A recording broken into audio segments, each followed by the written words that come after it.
It is now time for What's Hot. This is where we talk about the stories that have everybody talking. And today we are joined by Klein from Boelter+Lincoln. Plus, Jeff Wagner is back with us. All right, a popular women's magazine mocks a cancer survivor. Monica Allen wore a tutu and dressed as Wonder Woman when she ran in last year's LA Marathon. Now, she has a brain tumor and says that the outfit gave her motivation. But Self magazine took her photo and mocked her for wearing that tattoo, or tutu, I should say. Your thoughts? So it's an article about funny costumes and races. Do you think they knew that she was a cancer survivor, or were they just using her as an example of somebody dressed up funny? Well, they obviously didn't, and they obviously used it in a wrong context. I mean, context is everything. But as someone who runs these type of races, you do whatever it takes to keep you going and to keep you motivated for 13.1 or 26.2 miles. It's no easy breeze out there, and if she's comfortable running in that and it inspires her and it inspires other people out there, shame on this magazine for not doing their research and their fact-checking before they included her in this conversation. Because they did reach out to her for permission to use the photo. Sure, right, but they never asked a question, and maybe they didn't even think to, and that's fine, but still, it's disgusting to me. I'm really upset about it. I can tell, and they didn't do their due diligence of asking the questions that needed to be asked. But she also makes those tutus. And all of this has brought attention to her company, and now the editor of Self has said that she is trying to reach out to personally apologize and to donate to causes that this woman uses the money that her company earns from those tutus. Yeah, but of course that story is still out there. I mean, it's somebody who's done a radio show in this market for going on 20 years, full or part-time.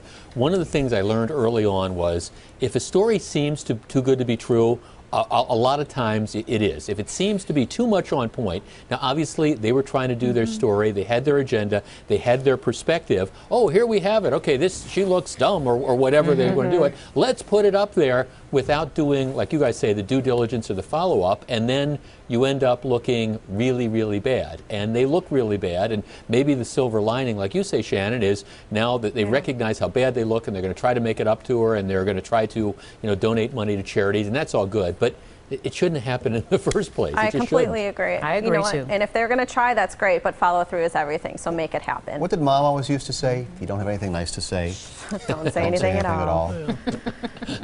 Well, I don't know if that one necessarily applies to here, but I get what you're saying. I do get what you're saying. I like Jeff's exasperated side there. I mean, sometimes you got to call them like you see them. And that's just it. I'm just going to bite my tongue. But just make Jeff sure. would have to cut his radio show down to 20 minutes. Yeah, just make sure.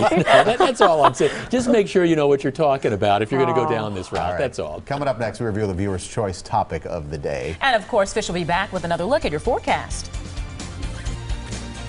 All right, now more of What's Hot, and it is our viewer's choice topic of the day. Again, we're joined by Klein and Jeff Wagner from 620 WTMJ. The viewer's choice topic, a decision on that Kenosha casino not yet decided. Governor Walker's administration has agreed to now raise the cap to $1.5 million to fund a study of this potential casino. The Walker administration says the cap ensures they'll be able to provide accurate information on this project. Jeff, is he just buying time till after the election here? He's stalling. And look, I'm a fan of the governor, but here's the politics of this. On the one side, you've got the two of the most powerful and wealthy special interest groups in the state, the Potawatomis and the Ho-Chunk. They don't want it built. On the other hand, you've got southeastern Wisconsin in particular, where the vast majority of people want it built. So what does the governor do? Does he risk alienating voters that he's going to need next November by saying no, or does he risk alienating some powerful special interest groups? At the end of the day, this thing should be built. It seems to me we have been talking about this for the better part of a decade in one way or another, and just make a decision one way or the other. This is where I think politics is getting in the way of policy. Yeah, Jeff, I'm glad that you said that because I definitely agree with you. It's definitely a stall tactic, and people are, quite frankly, sick and tired of this lingering out there, not knowing what's going to happen one way or another. And for the past 10 years, like you said, in one way or another, we've been talking about this. So at some point, somebody's got to pull the trigger and make a decision here. But you know what? I think everybody's just sick and tired of hearing about it without a decision. Well, right. I mean, it just, and look, and again, I guess reasonable people can disagree. I'm in favor of it. I think it's going to bring thousands of jobs. And there's so much money involved here. Sure. What I don't understand is why you can't get the Indian tribes in a room and say, look, this is going to happen, and we understand that the Menominee is going to have to give some money to the Potawatomi and maybe the Ho-Chunk to cover any losses that they might have. But there's so much money involved here. I just don't understand why the stall tactic is going on. And I do believe it's a stall tactic for politics. And sometimes it doesn't work out. So decide, Governor. That's my advice. Amen. All right, we'll end that one there. Well, let's go on to our lightning round. Actress Gwyneth Paltrow has a lot of moms upset. She says having an office job is easier than acting when you're a working mom. Paltrow says having a regular job is not like being on a set. Did she take it too far? Whoa, Nelly. Okay, I don't have any kids, but this broad needs to shut her big yapper because she leads a very privileged life. She's always had a privileged life. She has nannies to help her, take care of her children.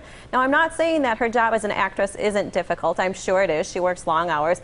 But to go out and say that the traditional 9-to-5 working mom has a cake life is just ridiculous. What's the last movie Gwyneth Paltrow was in?